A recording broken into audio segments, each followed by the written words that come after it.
Erica Grayson's fingers flew across the calculator, the rhythmic tapping echoing through her modest home office. A notification from her smartwatch made her heart race, only 30 minutes until Ryan's school pickup. She hurriedly finalized the tax documents for her most demanding client. "Mom, are you finished yet?" Ryan's head appeared in the doorway, his warm brown hair and striking blue eyes, so much like his father's, catching the afternoon light. Erica felt a wave of affection despite her stress. "Almost done, buddy. Did you finish your homework?"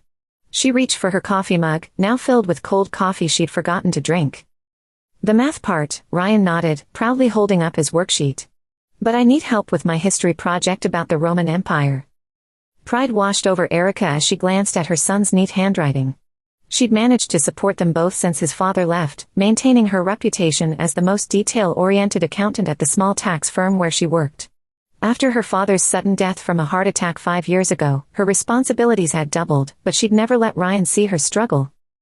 "Give me 10 more minutes? Then I'm all yours for history help." Her phone buzzed with her mother's name on the screen. Erica's stomach nodded as she answered. "Erica, about tomorrow's dinner," Marjorie's voice carried its familiar demanding edge. "Caitlin's bringing her fiancé. You are coming, right?" Erica's jaw tightened. Her younger sister had always been their mother's golden child, beautiful, social, perfect. While Erica was too practical and boring in comparison. "Yes, Mom. Ryan and I will be there." Her mother's disapproving sigh crackled through the phone. "Fine, but make sure he behaves. Don't let him spoil Caitlin's special night." Anger flared in Erica's chest. Ryan was unfailingly polite, the problem had always been her mother and sister's cold treatment of them both. "He'll be fine," she said evenly. "Tell me about Caitlin's fiancé." "Jason Harrison," Marjorie's voice swelled with pride. "Asset management consultant from the Wharton School. From an excellent family. So sophisticated and charming." Erica silently rolled her eyes as her mother gushed on, knowing that in Marjorie's world, appearances and social standing were all that mattered. Erica and Ryan stood before Marjorie's imposing suburban mansion the following evening. Erica squeezed her son's shoulder reassuringly as she drew a steadying breath. "Don't worry, Mom," Ryan whispered, his eyes showing wisdom beyond his years. "I know Grandma and Aunt Caitlin don't really like having us around." His perceptiveness stabbed at Erica's heart. She often forgot how children absorbed everything around them. The moment she opened the door, Caitlin's theatrical laughter floated from the elegantly appointed dining room. She was draped in a designer cocktail dress, wine glass in hand, performing for a man Erica didn't recognize. "Finally decided to join us," Marjorie greeted with a brittle smile. "Caitlin, your sister and nephew have arrived." Caitlin turned, her smile not quite reaching her eyes. "Erica. So glad you made it. Meet my fiancé, Jason Harrison." Jason rose and extended his hand. Tall with warm brown hair and remarkably kind eyes, something about him stirred a distant memory in Erica's mind. "It's great to meet you," he said in a gentle voice. "Caitlin's told me about you." His handshake was warm and genuine. "Likewise," Erica replied. "This is my son, Ryan." Jason crouched slightly to meet Ryan at eye level. "Hello, Ryan. 5th grade, right? That's a fantastic age. I built a solar system model when I was in 5th grade, still remember how Jupiter's moons gave me trouble." Ryan's tension visibly eased. "I like history better than science." Caitlin interrupted with a sharp cough. "Jason, my wine needs refreshing." Throughout dinner, Marjorie and Caitlin dominated the conversation with wedding details, the couture dress, the exclusive venue, the celebrity chef. Erica's input wasn't solicited once. "You won't need to worry about a bridesmaid dress," Caitlin announced abruptly. "Since you're not in the wedding party." Erica looked up, stung. "I'm not a bridesmaid?" "We haven't been close in years," Caitlin replied with manufactured regret. "And you're so busy with your situation." Marjorie nodded. "We wouldn't want to impose on you, dear." Erica maintained her composure despite the familiar ache of rejection. Ryan's small hand found hers under the table, offering silent support. Only Jason appeared uncomfortable with the exchange. "Shouldn't family be included?" he asked quietly. "I think having Erica and Ryan involved would make the day more meaningful." Caitlin's smile tightened. "They're invited, of course. But my bridesmaids have been planned for months." Erica caught Jason's eye and offered a grateful smile. His thoughtfulness seemed strangely out of place beside Caitlin's self-absorption. While Erica loaded the dishwasher after dinner, Jason appeared in the kitchen doorway. "Need a hand?" he offered, rolling up his sleeves. "I've got it," Erica replied, unable to keep the resignation from her voice. "Handling the practical stuff is my designated family role." Jason studied her thoughtfully. "You're not at all how Caitlin described you." "Oh." Erica paused, water dripping from her hands. "What exactly did she say?" "Never mind." His smile was gentle. "I just hope we'll have more chances to get to know you and Ryan better." After he left, Erica felt oddly unsettled. Something about Jason's face triggered a distant memory she couldn't quite grasp. Driving home, Ryan broke the comfortable silence. "Mom, Jason seems really nice. I don't get why he's marrying someone like Aunt Caitlin." Erica stifled a laugh. "That's not appropriate, Ryan." Yet privately, she wondered the same thing. Throughout October, Erica found herself increasingly sidelined from the wedding plans. Neither Caitlin nor Marjorie consulted her on any decisions, yet Erica found herself managing crucial behind-the-scenes details, organizing the guest spreadsheet, coordinating with vendors, and reconciling the budget discrepancies her accounting skills easily detected. "Working on the wedding again?" Jason appeared beside her as she updated the seating chart one afternoon. "Just helping where I can," Erica shrugged, not looking up from her laptop. "Caitlin has more important things to focus on." Jason leaned against the table. "You know, I can't shake the feeling we've met before." Erica met his gaze. "I've been thinking the same thing, but I can't place where." Their conversation was interrupted as Ryan burst into the room. "Mom." "Jason. I finished my history assignment." Jason's face lit up. "What was it about?" "The Roman Empire." Ryan proudly displayed his project. "I made a timeline of all the emperors." "That's fantastic. Did you include Constantine?" Jason immediately sat beside Ryan, examining the project with genuine interest. Warmth bloomed in Erica's chest watching them. Unlike Caitlin's previous boyfriends who had barely acknowledged Ryan's existence, Jason treated him with authentic respect and attention. Just a week before the wedding, Erica's phone lit up with Jason's name, an unexpected call. "Erica, there's something important I need to discuss." His voice carried unusual gravity. "I want you to be Caitlin's maid of honor." Erica nearly dropped the phone. "What? Caitlin didn't even include me as a bridesmaid." "I spoke with her directly." Jason's tone was firm yet gentle. "Family should stand together on days like this. She's agreed to it." A storm of emotions swept through Erica, suspicion, gratitude, and concern all mingled together. She seriously doubted her sister was genuinely pleased with this arrangement, but Jason's thoughtfulness touched her deeply. The following morning, Marjorie's furious call confirmed her doubts. "Caitlin is absolutely devastated." Her mother's voice trembled with rage. "Why would you manipulate Jason into this ridiculous request?" "I didn't say anything to him," Erica defended herself. "This was entirely Jason's idea." "Unbelievable." Marjorie practically hissed. "You've always played the victim to sabotage your sister's happiness. This is her special day, not yours." Erica closed her eyes, taking a measured breath before responding. "I only want what makes Caitlin happy. If she genuinely doesn't want me as her maid of honor, I'm perfectly willing to step aside." "It's too late for that." Jason's made up his mind. Marjorie's exasperated sigh carried clearly through the phone. "Just don't draw attention to yourself. Remember whose day this is." Erica arrived at the luxurious hotel ballroom early with Ryan, wearing a simple powder blue dress. Though perhaps too understated for a maid of honor, she'd chosen it deliberately to avoid outshining Caitlin. "You look really pretty, Mom," Ryan said, straightening his tie. In the bridal suite, Caitlin held court among her bridesmaids, resplendent in her elaborate designer gown. When Erica entered, her sister merely flicked her eyes upward and offered a curt nod. "Well, Erica," Marjorie assessed with thinly veiled disapproval, "that dress is, how should I put it? Predictably practical." The ceremony unfolded with polished precision. Standing behind her sister, Erica maintained a composed smile, occasionally catching Jason's gentle gaze and reassuring nods from across the altar. During the reception, as Erica and Ryan quietly enjoyed their dinner at a corner table, the MC announced it was time for speeches. Caitlin approached the microphone, her wedding gown shimmering under the chandeliers. A smartphone on a tripod nearby indicated the speech was being live-streamed to her social followers.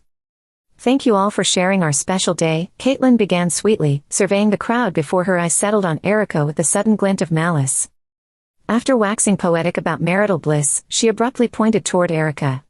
"Oh, I should introduce my sister, the perpetually single mom who nobody's ever wanted. Any takers in the audience? She's house-trained." Awkward titters rippled through the ballroom.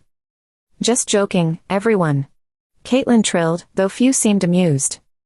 Marjorie snatched the microphone next.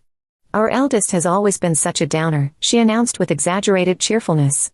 "Second-hand goods, but functional. Comes with a defective bonus child." More laughter erupted, though many guests shifted uncomfortably. Erica sat paralyzed with shock as tears filled Ryan's eyes.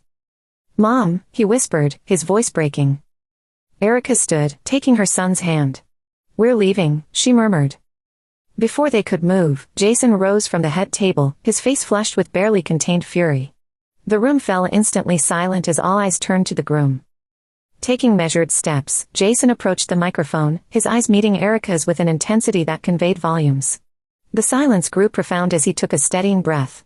"Ladies and gentlemen," he began deliberately, "today I am indeed making the most important decision of my life, though not the one you might expect." Confusion replaced Caitlin's smug expression. Marjorie stood frozen by the stage. "First, I must address those remarks," Jason continued, his controlled voice belying his anger. The cruelty directed at Erica and Ryan was unconscionable. "I cannot align myself with such values." Caitlin started to interject, but Jason silenced her with a gentle hand gesture. "There's something everyone here should know," he continued, drawing a deep breath. "This is not my first meeting with Erica." Erica stared at Jason, heart pounding as fragments of memory began swirling in her mind. The mental fog gradually cleared, revealing connections she'd long forgotten. 10 years ago, my sister Amy was fighting leukemia, Jason continued, his voice wavering with emotion. During those darkest days, Erica volunteered at the hospital.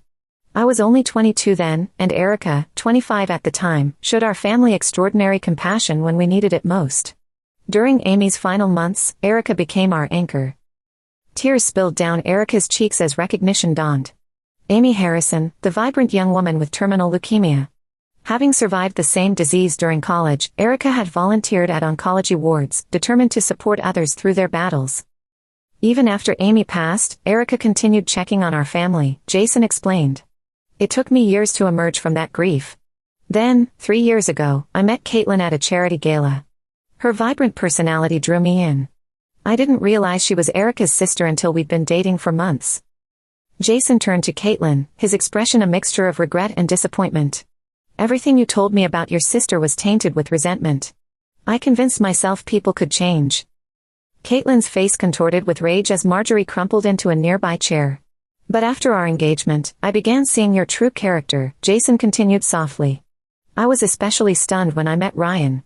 He was the little boy who sometimes visited Amy's hospital room. Erica glanced at her son, remembering how 5-year-old Ryan would accompany her on hospital visits, bringing handmade cards that brightened sterile rooms. Ryan, though only 5, had a remarkable gift for making my sister laugh despite her pain, Jason's voice softened. When I realized he was Erica's son, it felt like something beyond coincidence. Ryan's eyes widened.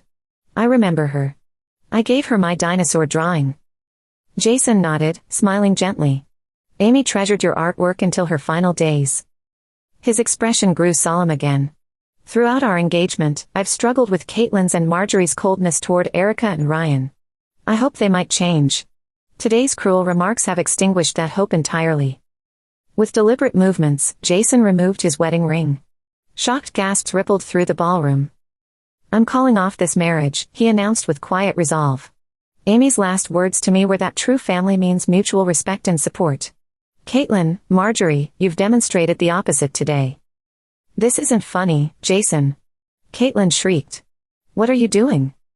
I'm finally making the right choice, he replied calmly. He crossed to where Erica and Ryan stood. I've spent years searching for the compassionate soul I met at that hospital. He extended his hand toward Erica. Let's go. Erica wiped her tears and took his trembling hand. Ryan reached for Jason's other hand. Wait, Marjorie shouted. Do you have any idea what this wedding cost? Jason turned back. Send all expenses to my office. I'll cover everything. As they walked toward the exit, Jason nodded respectfully to the officiant. I apologize for the disruption. Standing in the warm afternoon sunlight outside the Grand Hotel, Erica felt like she could finally breathe again, the pressure in her chest easing for the first time in years. "I can't believe this," she whispered, still dazed. "You honestly remember Amy after all this time?" Jason looked at her with gentle eyes. "Do you remember her?" Erica closed her eyes, conjuring the memories. Her smile was unforgettable, especially those final weeks when the pain was at its worst. She remained so positive. Her voice caught. "But I'm sorry, I didn't really remember you. There were so many patients and families." "But I never forgot you," Jason said softly. "Your dedication to others, your quiet strength. After Amy died, I tried to find you, but the hospital wouldn't share volunteer contact information." Ryan tugged at their joined hands, looking up with wide eyes. "What happens now?" Jason squeezed the boy's shoulder reassuringly. "Maybe a quiet place where we can talk? Just the three of us?" Erica nodded, feeling something long dormant stirring in her heart, possibility, perhaps even hope. As Jason's Mercedes pulled away from the hotel entrance, commotion erupted behind them. In the rearview mirror, Erica glimpsed Caitlin racing across the pavement, designer gown hitched above her knees, mascara streaking down her face. Marjorie staggered behind, gasping for breath in her tight formal dress. "Jason, stop." Caitlin's shrieks carried through the closed windows. Jason sighed heavily, glancing at Erica. "How are you holding up?" Erica exhaled shakily, watching the wedding guests gathering at the entrance. Some looked confused, others were frantically typing on their phones, and several were openly filming the unfolding chaos. Caitlin's bridesmaids surrounded Marjorie, who appeared on the verge of collapse. "I honestly don't know," Erica admitted. "But I just want to get Ryan away from here." From the backseat came Ryan's small, anxious voice. "Mom. Are you okay?" Erica turned, reaching back to squeeze his hand. "I'm fine, sweetheart. We're together, and that's what matters." Jason pulled into a small cafe tucked away from the main roads. They settled at a corner table where large windows framed the fading sunlight painting the sky in amber and gold. The three sat in awkward silence, menus unopened before them, each lost in the whirlwind of emotions from the day. "I'm sorry," Jason finally said, breaking the heavy silence.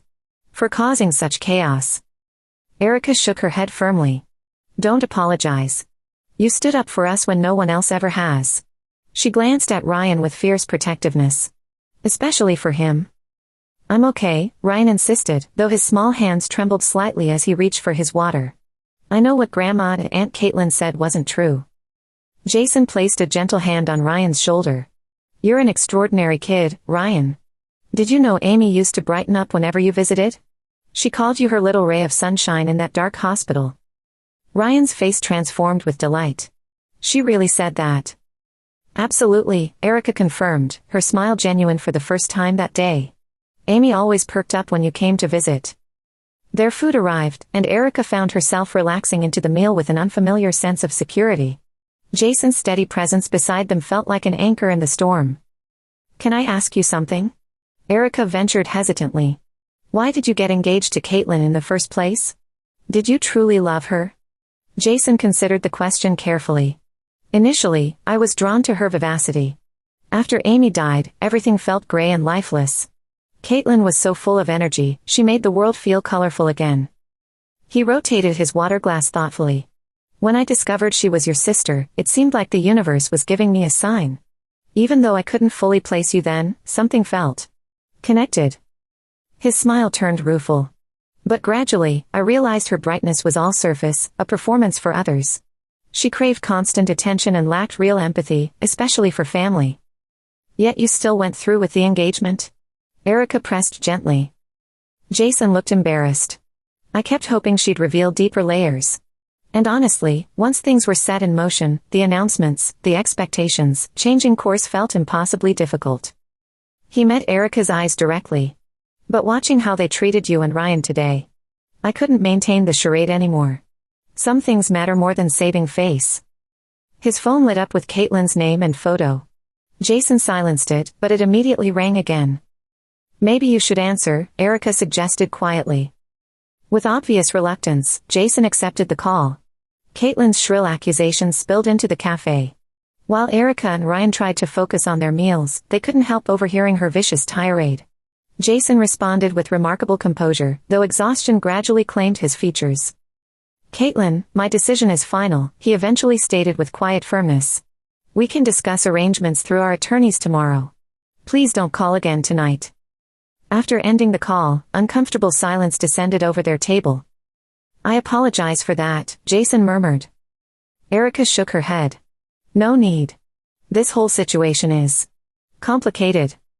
Where are we now? Ryan suddenly asked, looking between the adults with innocent curiosity. Erica and Jason exchanged surprised glances before breaking into genuine smiles. Perhaps, Jason reflected, at the start of something authentic.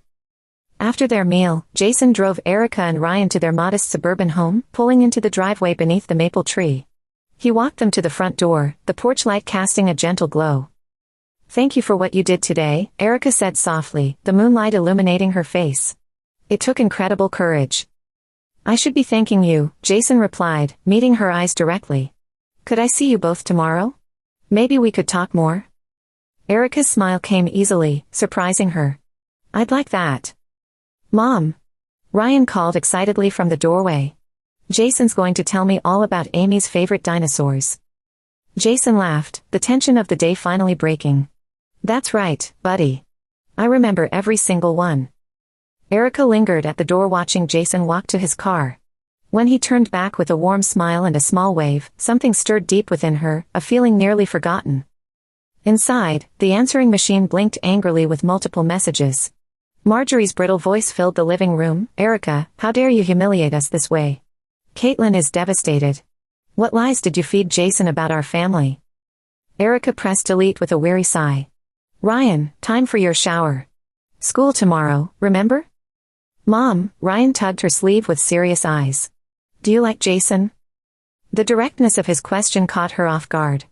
I hardly know him yet, honey. But yes, he seems like a genuinely good person. I really like him, Ryan declared confidently. He's Amy's brother, and he stood up for us, and I saw how he looks at you when you're not watching. Erica ruffled his hair affectionately. You notice everything, don't you? Later, after Ryan had fallen asleep, Erica stood by the living room window, her thoughts a turbulent mix of confusion and unexpected hope. Her phone chimed with a message from Jason, hope you both got home okay. How's Ryan doing? She found herself smiling as she typed back, we're fine. Thank you again. His response came instantly, I'm relieved. Sleep well, Erica. Coffee tomorrow after you drop Ryan at school. Her heart quickened. I'd like that. Good night, Jason. Clutching the phone to her chest, Erica took a deep breath.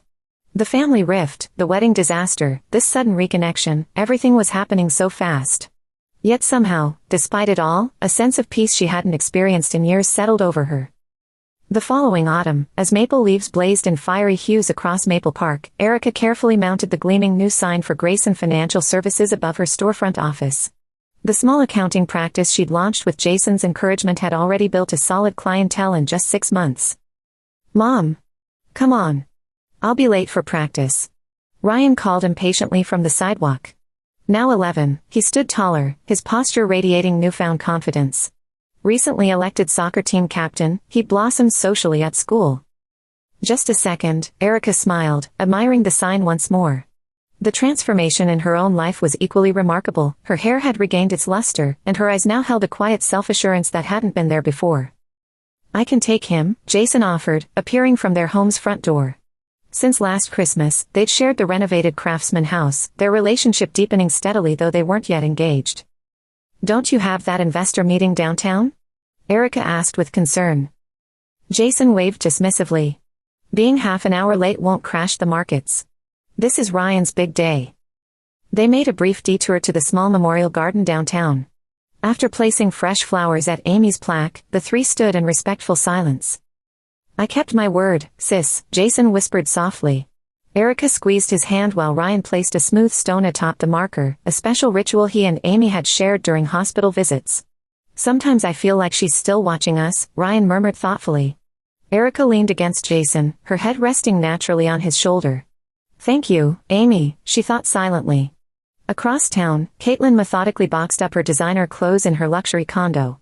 The wedding debacle had decimated her social standing, former friends had gradually disappeared, especially after Marjorie had threatened legal action despite Jason covering all wedding expenses. Her most loyal supporters had finally abandoned her. Caitlin was downsizing to a modest apartment, forced to live within her actual means for the first time. Marjorie faced similar circumstances. Her social circle had evaporated, and her life centered on appearances had collapsed into isolation. Occasionally, Caitlin attempted to contact Erica, but her overtures were met with polite distance.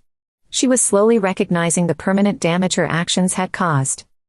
On Christmas Eve, Erica and Jason sat contentedly before their fireplace. Ryan had fallen asleep on the couch, dreaming of morning presents. Jason quietly withdrew a small velvet box from his pocket.